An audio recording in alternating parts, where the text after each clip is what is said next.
In my remarks today, I will first address the current economic situation and the near-term outlook for monetary policy. I will then turn to the results of our second public review of our monetary policy framework as captured in the revised Statement on Longer-Run Goals and Monetary Policy Strategy that we released today. When I appeared at this podium 1 year ago, the economy was at an inflection point. Our policy rate had stood at 5.25% to 5.5% for more than a year. That restrictive policy stance was appropriate to help bring down inflation and to foster a sustainable balance between aggregate demand and supply. Inflation had moved much closer to our objective, and the labor market had cooled from its formerly overheated state. Upside risks to inflation had diminished, but the unemployment rate had increased by almost a full percentage point, a development that historically has not occurred outside of recessions. Over the subsequent 3 Federal Open Market Committee meetings, we recalibrated our policy stance, setting the stage for the labor market to remain in balance near maximum employment over the past year. This year, the economy has faced new challenges. Significantly higher tariffs across our trading partners are remaking the global trading system. Tighter immigration policy has led to an abrupt slowdown in labor force growth. Over the longer run, changes in tax, spending, and regulatory policies may also have important implications for economic growth and productivity. There is significant uncertainty about where all of these policies will eventually settle and what their lasting effects on the economy will be. Changes in trade and immigration policies are affecting both demand and supply. In this environment, distinguishing cyclical developments from trend or structural developments is difficult. This distinction is critical because monetary policy can work to stabilize cyclical fluctuations, but can do little to alter structural changes. The labor market is a case in point. The July employment report, released earlier this month, showed that payroll job growth slowed to an average pace of only 35,000 per month over the past 3 months, down from 168,000 per month during 2024. This slowdown is much larger than assessed just a month ago, as the earlier figures for May and June were revised down substantially. But it does not appear that the slowdown in job growth has opened up a large margin of slack in the labor market, an outcome we want to avoid. The unemployment rate, while edging up in July, stands at a historically low level of 4.2% and has been broadly stable over the past year. Other indicators of labor market conditions are also little changed or have softened only modestly, including quits, layoffs, the ratio of vacancies to unemployment, and nominal wage growth. Labor supply has softened in line with demand, sharply lowering the break-even rate of job creation needed to hold the unemployment rate constant. Indeed, labor force growth has slowed considerably this year with the sharp fall-off in immigration, and the labor force participation rate has edged down in recent months. Overall, while the labor market appears to be in balance, it is a curious kind of balance that results from a marked slowing in both the supply of and demand for workers. This unusual situation suggests that downside risks to employment are rising. And if those risks materialize, they can do so quickly in the form of sharply higher layoffs and rising unemployment. At the same time, GDP growth has slowed notably in the first half of this year to a pace of 1.2%, roughly half the 2.5% pace in 2024. The decline in growth has largely reflected a slowdown in consumer spending. As with the labor market, some of the slowing in GDP likely reflects slower growth of supply or potential output. Turning to inflation, higher tariffs have begun to push up prices in some categories of goods. Estimates based on the latest available data indicate that total PCE prices rose 2.6% over the 12 months ending in July. Excluding the volatile food and energy categories, core PCE prices rose 2.9%, above their level of a year ago. Within core, prices of goods increased 1.1% over the past 12 months, a notable shift from the modest decline seen over the course of 2024. In contrast, housing services inflation remains on a downward trend, and non-housing services inflation is still running at a level a bit above what has been historically consistent with a 2% inflation. The effects of tariffs on consumer prices are now clearly visible. We expect those effects to accumulate over coming months with high uncertainty about both timing and amounts. The question that matters for monetary policy is whether these price increases are likely to materially raise the risk of an ongoing inflation problem. A reasonable base case is that the effects will be relatively short-lived, a one-time shift in the price level. Of course, one time does not mean all at once. It will continue to take time for tariff increases to work their way through supply chains and distribution networks. Moreover, tariff rates continue to evolve, potentially prolonging the adjustment process. It's also possible, however, that the upward pressure on prices from tariffs could spur a more lasting inflation dynamic, and that is a risk to be assessed and managed. One possibility is that workers who see their real incomes decline because of higher prices demand and get higher wages from employers, setting off adverse wage price dynamics. Given that the labor market is not particularly tight and faces increasing downside risks, that outcome does not seem likely. Another possibility is that inflation expectations could move up, dragging actual inflation with them. Inflation has been above our target for more than 4 years and remains a prominent concern for households and businesses. Measures of longer-term inflation expectations, however, as reflected in market and survey-based measures, appear to remain well anchored and consistent with our longer-run inflation objective of 2%. Of course, we cannot take the stability of inflation expectations for granted. Come what may, we will not allow a one-time increase in the price level to become an ongoing inflation problem. So, putting the pieces together, what are the implications for monetary policy? In the near term, risks to inflation are tilted to the upside and risks to employment to the downside, a challenging situation. When our goals are in tension like this, our framework calls for us to balance both sides of our dual mandate. Our policy rate is now 100 basis points closer to neutral than it was a year ago, and the stability of the unemployment rate and other labor market measures allows us to proceed carefully as we consider changes to our policy stance. Nonetheless, with policy in restrictive territory, the baseline outlook and the shifting balance of risks may warrant adjusting our policy stance. Monetary policy is not on a preset course. FOMC members will make these decisions based solely on their assessment of the data and its implications for the economic outlook and the balance of risks. We will never deviate from that approach. So, turning then to my second topic. Our monetary policy framework is built on the unchanging foundation of our mandate from Congress to foster maximum employment and stable prices for the American people. We remain fully committed to fulfilling our statutory mandate, and the revisions to our framework will support that mission across a broad range of economic conditions. Our revised statement on longer-run goals and monetary policy strategy, which we refer to as our consensus statement to save time, describes how we pursue our dual mandate goals. It is designed to give the public a clear sense of how we think about monetary policy, and that understanding is important both for transparency and accountability, and for making monetary policy more effective. The changes we made in this review are a natural progression grounded in our ever-evolving understanding of our economy. We continue to build upon the initial consensus statement adopted in 2012 under Chairman Ben Bernanke's leadership. Today's revised statement is the outcome of the second public review of our framework, which we conduct at 5-year intervals.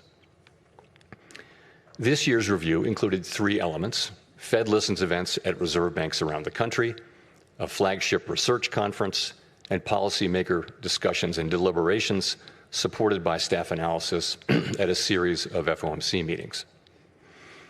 In approaching this year's review, a key objective has been to make sure that our framework is suitable across a broad range of economic conditions.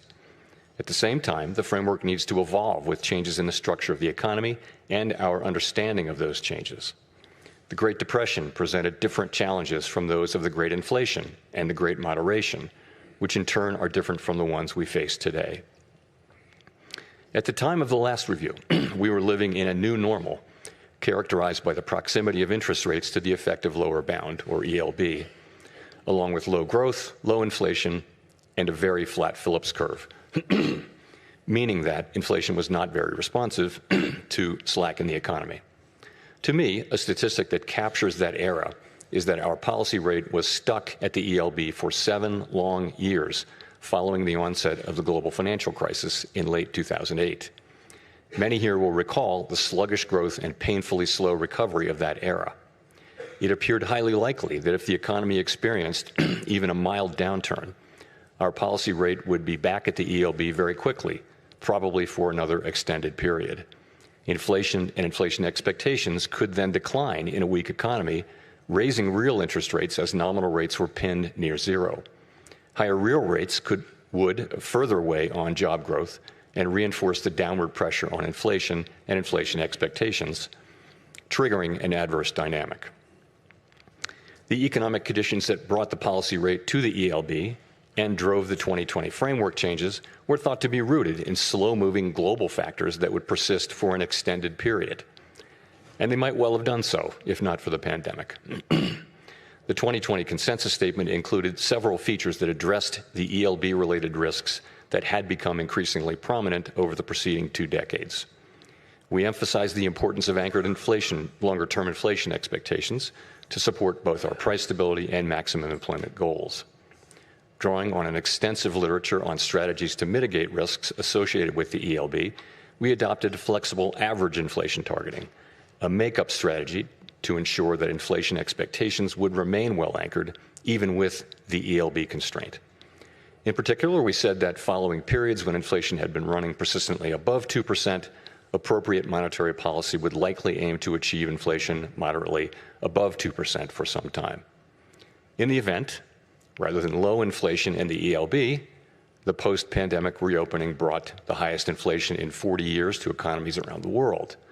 Like most other central banks and private sector analysts, through year-end 2021, we thought that inflation would subside fairly quickly without a sharp tightening in our policy stance, as this slide will show.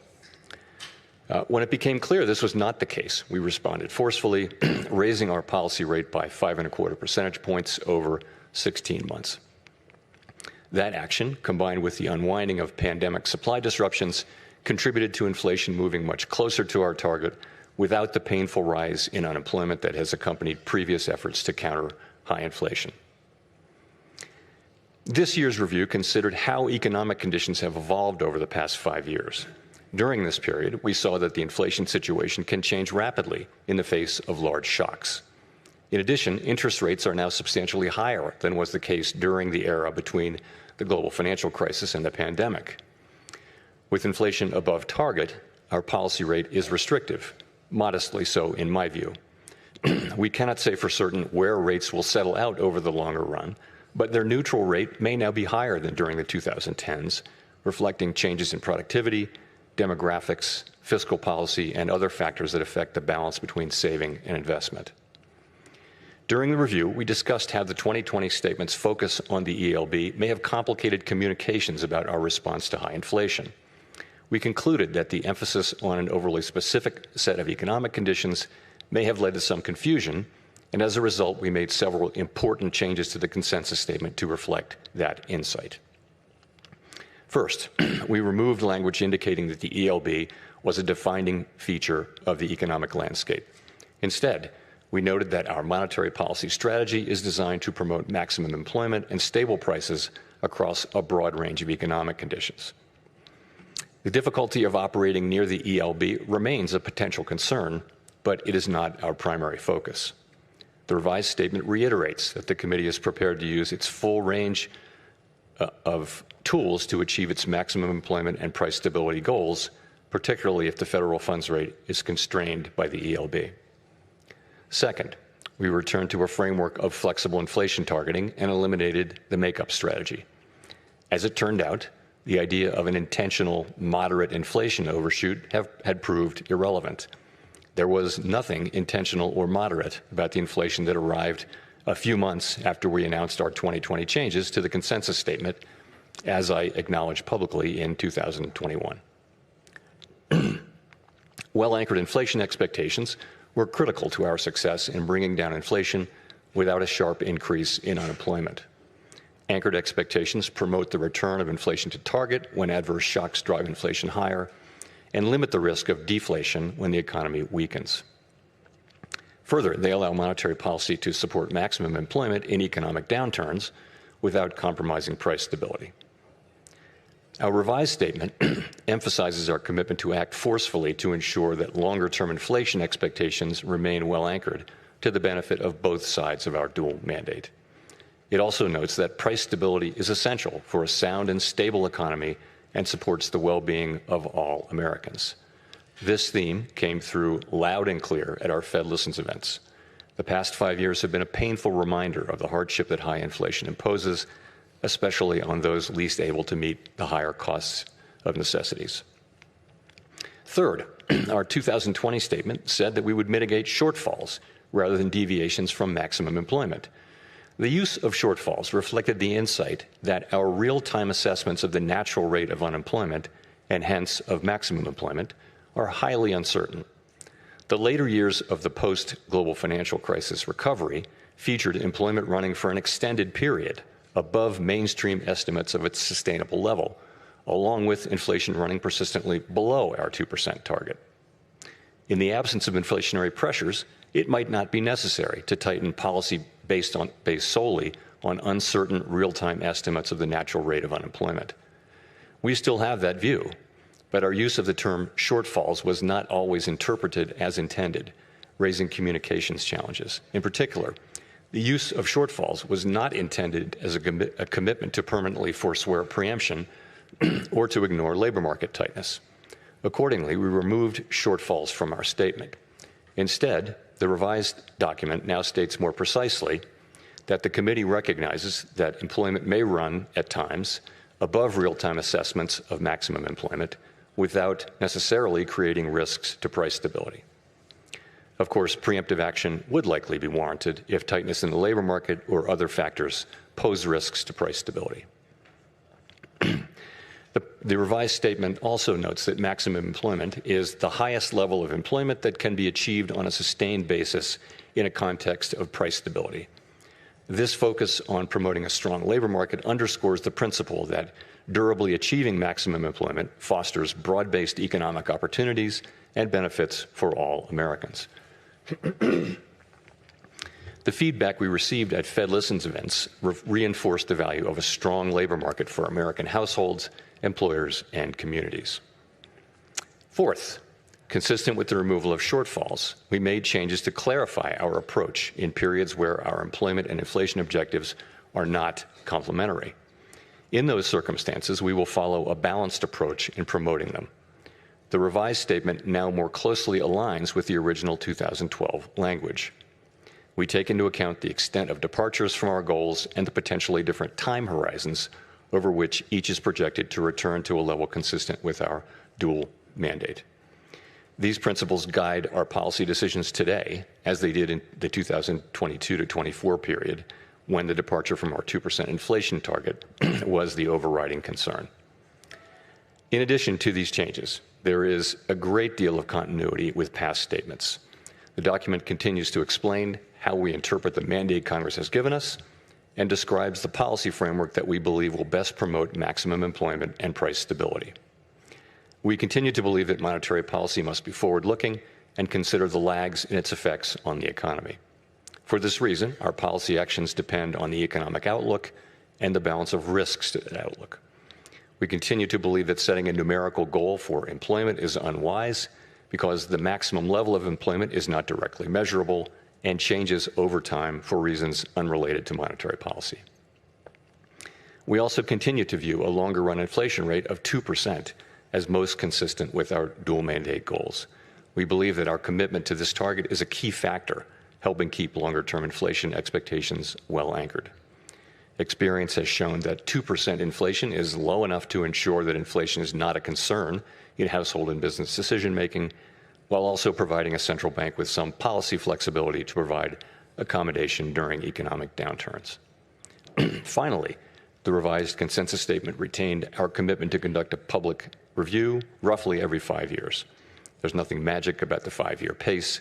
That frequency allows policymakers to reassess structural features of the economy and to engage with the public, practitioners, and academics on the performance of our framework. It is also consistent with several global peers. To wrap up, I want to thank President Schmid and all of his great Kansas City staff who work so diligently to host this outstanding event annually, counting a couple of virtual appearances during the pandemic. This is the 8th time I've had the honor to speak from this podium. Each year, this symposium offers the opportunity for Fed leaders to hear ideas from leading economic thinkers and focus on the challenges we face. The Kansas City Fed was very wise to lure Chair Volcker here to this national park more than 40 years ago, and I am so proud to be part of that tradition. Thank you very much.